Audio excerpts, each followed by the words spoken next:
తల్లిదండ్రులు కావాలనుకునే మీ కలని నిజం చేసుకోండి. ఆర్థిక స్థితికి అనుకూల పద్ధతిలో మామ్ ఐవీఎఫ్ తో.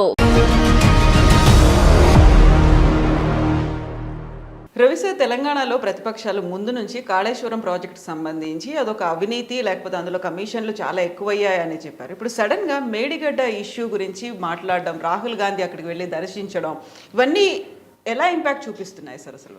తప్పకుండా చాలా ఇన్అప్రాప్రియేట్ టైంలో మేడిగడ్డ విషయం కేసీఆర్ ప్రభుత్వానికి వచ్చిందనుకో. ఎందుకంటే కేసీఆర్ ముఖ్యమంత్రి కాకముందు నుంచి కూడా ఆయనకు ప్రాజెక్టులు ఎలా చేయాలి ఏంటిది అసలు మా సీఎంఏ పెద్ద ఇంజనీర్ అని కూడా వాళ్ళు చెప్పేవాళ్ళు, వేరే ఇంజనీర్లు అక్కర్లేదు. ఆయన అసెంబ్లీలో ఇవన్నీ కూడా చేశారు. సో కాళేశ్వరం అపర భగీరథుడు ఓకే. అది దాంతోపాటు అసలు ఆయనకు అవన్నీ చాలా అపారమైన నాలెడ్జ్ ఉంది. ఆయన ముఖ్యంగా చెప్పింది ఏంటంటే మహారాష్ట్ర తర్వాత కర్ణాటకవి వాళ్ళు రకరకాల చెక్ డ్యాములు ఎక్కడికక్కడ చిన్న చిన్నవి రిజర్వాయర్లు కట్టి నీళ్లు కిందకి రాకుండా ఆపుతున్నారు. మన పాలకులు దానికి తగినటువంటి ప్రతివ్యూహం కౌంటర్ స్ట్రాటజీ తీసుకోలేదు. మేము దాన్ని తీసుకుంటామన్న పద్ధతిలో. సో కాళేశ్వరం అనేది దాదాపు ఆయన ప్రభుత్వానికి ఒక పర్యాయ పదంలాగా తన ప్రభుత్వం వచ్చాక అనేది దాన్ని పెట్టారు. దాని ఓపెనింగ్ కూడా ఆంధ్రప్రదేశ్ ముఖ్యమంత్రి, మహారాష్ట్ర ముఖ్యమంత్రి, ఒక విధంగా కేంద్రం గుర్తించకపోయినా అదొక రాష్ట్రేతర అంటే రాష్ట్రాంతర అని చెప్పాలి, అంతర్రాష్ట్ర ప్రాజెక్టు స్థాయిలో దానికి అదంతా కూడా జరిగింది. అనేక ఇవి కూడా ఉన్నాయి కనుకోండి. ఇప్పుడు అటువంటి దానికి వచ్చినప్పుడు అంత ప్రిస్టేజియస్గా అంత దీనికి ప్రభుత్వ యొక్క ప్రచారానికి తర్వాత కార్యాచరణకు ప్రతిష్టకు సంకేతంలాగా వచ్చిన దాంట్లో సమస్య వస్తే తప్పకుండా దాని మీద ప్రతిపక్షాల నుంచి వస్తుంది కదండి. రాహుల్ గాంధీ ఈరోజు అనడం అన్నది లేటెస్ట్. కానీ దీనికంటే ముందు నుంచి దాదాపు ఈ ఎన్నికల షెడ్యూల్ రావడం, మేడిగడ్డ జరగడం ఒకటేసారి ఉంది. ఆ మేడిగడ్డలో 3 పియర్స్ అంటున్నారు, లేకపోతే పిల్లర్స్ అనుకోవచ్చు పాపులర్ భాషలో. పిల్లర్ నెంబర్ 20 అనేది ఎక్కువ వచ్చింది, కానీ 18 to 20కి ప్రాబ్లం ఉండొచ్చు అనేది వచ్చింది. కాబట్టి వాటి కారణాలు ఏంటి, అది సీరియసా నాన్ సీరియసా అనే దాని మీద ప్రభుత్వం నుంచి ఒక సంపూర్ణమైన సమాధానం ఈరోజు వరకు రాలేదు. అక్కడ ఐ థింక్ అది ఇరిగేషన్కు సంబంధించిన సెక్రటరీ లేదా ఇంజనీర్ అయిన మురళీధర్ రావు అనుకుంటా, ఆయన వాళ్ళ పేర్లతో కొన్ని సమాధానాలు వచ్చాయి. కానీ ప్రభుత్వం నుంచి అందరూ కేసీఆర్ నుంచి ఎక్స్పెక్ట్ చేస్తారు కదా ఎవరైనా. కానీ కేసీఆర్ కాకపోతే కనీసం ఆయన డెప్యూట్ చేసిన కేటీఆర్, ఇంకొకరు ఇరిగేషన్ మినిస్టర్ హరీష్ రావు అప్పుడు చాలా రోజులు ఉన్నారు ఇరిగేషన్గా. కాబట్టి ఈ బిగ్ 3 ఆఫ్ బీఆర్ఎస్ గవర్నమెంట్ దీని మీద మాట్లాడకపోవటము, స్పష్టత ఇవ్వకపోవటం అనేది తప్పకుండా విమర్శాపాత్రం అవుతుంది, సందేహాలు కూడా పెంచుతుంది. దానికి తోడు కేంద్రం నుంచి కేంద్రం డ్యామ్ సేఫ్టీ అథారిటీకి సంబంధించిన ప్రతినిధి బృందం ఒకటి వచ్చి సందర్శించాక వాళ్ళు కొన్ని సందేహాలు మీడియాతో పంచుకున్నారు. ముఖ్యంగా అక్కడ ఇసుక కుంగటం అనేది ఒకటి, రెండవది అక్కడ భూమి స్వభావము, బొగ్గు నిల్వలు ఉండేటటువంటి ఒక ప్రాంతం కావటము. అంటే కాదు అసలు ఎప్పుడు రానంత వరద వచ్చిందంటే ప్రజల దృష్టిలో అది ఎంత పెద్ద వరద అనేది ఒక లెక్క, టెక్నికల్గా ఒకటి కావచ్చు. కానీ ఇంత తొందరలోనే ఇలాంటి సమస్య వస్తే ముందు ఏమవుతుంది అనే ఒక కామన్ మ్యాన్కి ఒక సందేహం వస్తుంది. సో ఇప్పుడు కేంద్ర బృందం వచ్చింది. రాజకీయ సంబంధాలు కనుక మరో విధంగా ఉండుంటే కేంద్ర బృందం బీఆర్ఎస్ ప్రభుత్వం మీద తీవ్ర దాడి చేసేసి ఆరోపణలు ఇవన్నీ కూడా చేసి ఉండేవాళ్ళు. ఇప్పుడు వాళ్ళు చెప్పిన విషయాలు పరోక్షంగా మీడియాలో వచ్చాయి కొన్ని. అంటే అక్కడ మొత్తం మ్యాప్ కావాలి అడిగారు, ఇంకా కొన్ని టెక్నికల్ డీటెయిల్స్ అడిగారు అని. అదే సమయంలో ఇందాక నేను చెప్పిన ఆయన ఇంజనీరింగ్కు సంబంధించిన మురళీధర్ అని ఆయనేమో అవేమీ లేవు, టెక్నికల్గా ఏమీ ప్రమాదం లేదని వాళ్ళు నిర్ధారించారని ఆయన చెప్పారు. వాళ్ళు అదే కంటిన్యూ చేస్తున్నారు. దీని మీద అంత పెద్ద బ్యారేజీలు లేదా ప్రాజెక్టులు ఉన్నప్పుడు వాటి గురించి ఆందోళనలు రేకెత్తించడం సమంజసం కాదు. కానీ అదే సమయంలో ఏమీ లేదు అని ఒక స్పష్టత, ఒక ప్రజలకు అర్థమయ్యే సమాచారం లేకుండా దాన్ని ఏదో క్లోజ్ చేసే పద్ధతిలో ఉండటం కూడా సరికాదు. ఒక కన్ఫ్యూజన్ ఉంది. దీనికి 2-3 కారణాలు కూడా ఉన్నాయి. గతంలో ఆర్థిక మంత్రిగా చాలా దగ్గరగా పనిచేసిన ఈటీఎల్ రాజేందర్, ఆయన ఇదే బీజేపీ కదా, ఆయనే ఒక ప్రకటన చేశాడు. అప్పుడు ఏమి జాగ్రత్తలు తీసుకోలేదు, చెప్పినా వినలేదు, అంతా చేసుకుంటూ పోయారు, దీన్ని మించి కెపాసిటీని మించి పెట్టారు, ఇట్లా అనేక కామెంట్స్ ఆయన చేశాడు. అంటే కొంచెం తీవ్ర సందేహాలు లేవనెత్తే విధంగా. ఇంకా సరే అంతకుముందు జయప్రకాష్ నారాయణ లాంటి వాళ్ళు అసలు దీని మీద నేను సవాళ్ళకు కూడా సిద్ధం అది ఇది అన్నారు. వీళ్ళ పత్రికలోనే జయప్రకాష్ నారాయణ అన్నందుకు ఆయన మీద చాలా తీవ్రంగా ఎదురుదాడి చేస్తూ కథనాలు రాశారు. ఇప్పుడంటే మళ్ళీ ఆయన సఖ్యత ఉంటే ఉండొచ్చు. ఇవన్నీ కూడా సందేహాలు పెంచే అంశాలు తప్ప ఇంకోటి కాదు. సో నేను అనేది ఇప్పుడు రాహుల్ గాంధీ ఫైనల్గా మీరు అన్నట్టు రాహుల్ గాంధీ వచ్చి ఇది ఏటీఎం లాగా మారింది. అవును. ఈ డైలాగ్ మళ్ళీ నరేంద్ర మోదీది.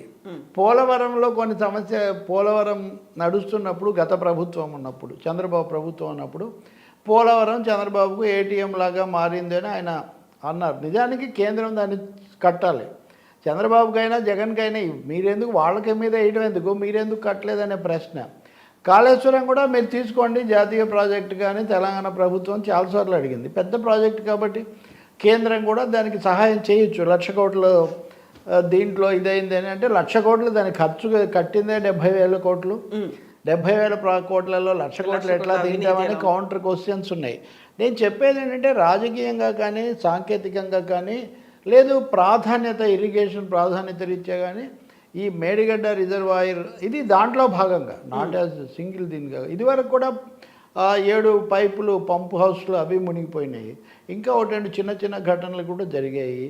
అంటే చాలా పెద్ద ఆశలు రేకెత్తించి దీర్ఘకాలం ఎంతో ఉపయోగపడుతుంది అనుకున్న ఒక నిర్మాణం మీద చాలా స్వల్ప కాలంలోనే 2-3 ఇలాంటి ఘటనలు జరగటం అన్నది సందేహాలే కాకుండా కొంచెం అస్పష్టత కూడా సృష్టిస్తుంది కదా. సో రాహుల్ గాంధీ అన్న మాటలు ఆయన కూడా వెరిఫై చేసుకోవచ్చు. ఆయనకు వాళ్ళకి రాష్ట్ర ప్రభుత్వాలు ఉన్నాయి, ఢిల్లీలో కూడా అన్ని సంబంధాలు ఉంటాయి.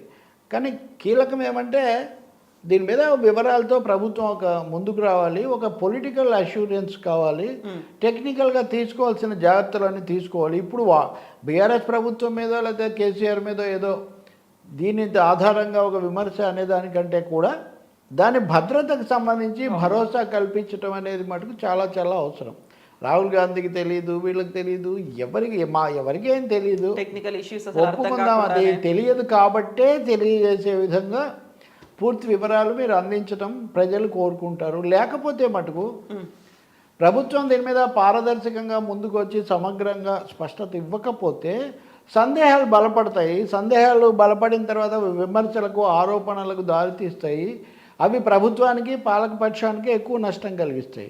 ఇంకా ప్రాజెక్టు లేదా భద్రత అది దీర్ఘకాలంలో ఉండేది ఉంటుంది. ఇప్పుడు మేము నీళ్ళు వదిలిపెడతాము, ఇంకోటి అంటే మీకు తెలిసిన వాళ్ళకి అవి మామూలుగానే ఉండొచ్చు. కానీ ఇంత తొందరగా దాంట్లో ఇవి లొసుగులు వస్తాయి, ఇంత తొందరగా సమస్యలు ఉత్పన్నం అవుతాయని మీరు కూడా ఊహించి ఉండరు కదా. అంతవరకు అయితే ఒప్పుకోవాలి కదా. ఊహించి ఉంటే మీరు దీనికి ఆస్కారం ఇవ్వరు కదా. ఎందుకంటే కొంతమంది టెక్నికల్ ఎక్స్పర్ట్స్ అదేం లేదు మాకు తెలుసు అంటారు. అన్నీ తెలిస్తే ఇవి రావడానికి మనకి ఎందుకు స్కోప్ ఇచ్చారనే ప్రశ్న వస్తుంది కదా. ఇప్పుడు ఈ మాత్రం ఊహించినంత వరద వచ్చింది అని మామూలు ప్రజలు అనుకోవట్లేదు. ఇంతకంటే ఎక్కువ వరద వస్తే ఆల్రెడీ ఎల్నినోళ్ళు చాలా వచ్చి వాతావరణంలో అనేక వైపరీత్యాలు సంభవిస్తున్నాయి. మరి అటువంటిప్పుడు ఏమవుతుంది? కాబట్టి భద్రత రీత్యా కానీ జవాబుదారీతనం రీత్యా కానీ సందేహ నివృత్తి కోసం కానీ అన్నిటినీ మించి బీఆర్ఎస్ ప్రభుత్వం యొక్క ప్రయోజనాల కోసం అయినా సరే కనీసం దాని మీద ఒక శ్వేతపత్రం ప్రకటించి ఎలక్షన్స్ టైం వివరాలు బయట పెట్టాలి. అది సాంకేతిక వీళ్ళ ద్వారా చేయొచ్చు అవేమీ. కానీ ముఖ్యమంత్రి దాంతో అంతగా ఐడెంటిఫై ఉన్నారు కాబట్టి తనకు దాన్ని ఒక ఐకాన్ లాగా చూపిస్తూ వచ్చారు కాబట్టి ఆయన కూడా దాని మీద భరోసా ఇస్తూ వాస్తవాలు పంచుకోవాల్సి ఉంటుంది. పొరపాట్లు కూడా జరగవచ్చు, అదేమీ మహానిర్మాణాలు చేపట్టినప్పుడు. దాచిపెట్టడం వల్ల దాటవేయడం వల్ల ఉపయోగం లేదు, మరింత సందేహం పెరుగుతుంది. ప్రతిసారి కాళేశ్వరం ప్రాజెక్ట్ గురించి మాట్లాడినప్పుడల్లా అవినీతి అనేది ఎలా వచ్చిందో ఇప్పుడు మేడిగడ్డకు సంబంధించి ఆ ప్రాబ్లం కనిపించగానే ఇమ్మీడియట్గా నాగార్జున సాగర్ లేకుంటే శ్రీశైలంతో పోల్చి చూడడం. అది 70 ఏళ్ల క్రితం కట్టింది, ఇప్పటికీ చాలా పటిష్టంగా ఉంది. కాళేశ్వరం ప్రాజెక్ట్ పరిస్థితి ఏంటి అనేది సహజం అండి. అది ఇప్పుడు బ్రిటిష్ వాళ్ళు కట్టినవి ఇంకా ఉన్నాయి, లేకపోతే విజయనగర రాజుల నాటి వంతెన అలాగే ఉంది. మన నిజంగా అలాంటివి జరిగాయి కదా. ఇప్పుడు హైదరాబాద్ మెట్రో ఉంది, రాజశేఖర రెడ్డి ఉన్నప్పుడు అక్కడ మనకు పంజాగుట్ట దగ్గర ఎక్కడో అది కొంచెం ప్రమాదం జరిగి కొంతమంది అయ్యారు. ఇలాంటి అనుభవాలు మనం నేర్చుకోవాలి కదా. ఆఫ్టర్ ఆల్ ఇవన్నీ నిర్మాణాలు, టెక్నాలజీ, హ్యూమన్ ఎర్రర్ అనేక అంశాలు దీంట్లో ఉంటాయి. దాన్ని ఇంకో విధంగా తీసుకోవడం ఎందుకు? ప్రతిదాన్ని కూడా ఇంకోటి ఏదో డైలాగ్ ఉంటుంది, ఒక మనిషి వయసు 100 ఏళ్ళు అయితే ఒక ప్రాజెక్ట్ వయసు 1000 సంవత్సరాలు అన్నట్టు. అంత జాగ్రత్త దానికి అవసరం కదా. మీరు తీసుకున్నారు, మీరు ఎక్స్పర్ట్స్, మీకు పూర్తి అవగాహన ఉందని అనుకుందాము. కానీ అంటే ఇవి మీరు అనుకోని సమస్యలనే నేను అనుకుంటాను. ఎందుకంటే మీరు అనుకున్నవైతే వీటిని రానిచ్చేవాళ్ళు కాదు కదా. అంటే కేవలం 1-2-3 ఏళ్ల వ్యవధిలోనే అనుకోని సమస్య సందేహాలు ఏమనెత్తే విధంగా వస్తే భవిష్యత్తులో మళ్ళీ ఏంటి అని ఎవరికైనా రాదా? అది మామూలు మానవ స్వభావము, పాలనకు సంబంధించిన ఒక బాధ్యత కూడా. కాబట్టి ముందుకు వస్తారేమో చూద్దాం. రాహుల్ గాంధీని ఖండించటం లేకపోతే ఆయన మాట్లాడిన దాన్ని ఎగతాళి చేయడం అది పెద్ద అన్ని పార్టీలు అడిగేయండి. మీ పార్టీ వాళ్ళకు కూడా సందేహాలు ఉన్నాయి, అలా వ్యక్తం చేసిన వాళ్ళు కూడా ఉన్నారు. ఇంకా చెప్పాలంటే మీ పార్టీలో ఉన్న అంటే పాలక పార్టీలో ఉన్న ఇరిగేషన్ ఎక్స్పర్ట్స్ మనతో మాట్లాడే వాళ్ళకు కూడా వాళ్ళ సందేహాలు వాళ్ళకు ఉన్నాయి. ఒక దశలో అవన్నీ అలా పక్కన పెట్టి ముందుకు పోవాలన్నారు, వెళ్ళారు. సమస్యలు వచ్చాయి, పరిష్కరించండి, వివరించండి, అంతే. Yes sir, thank you sir.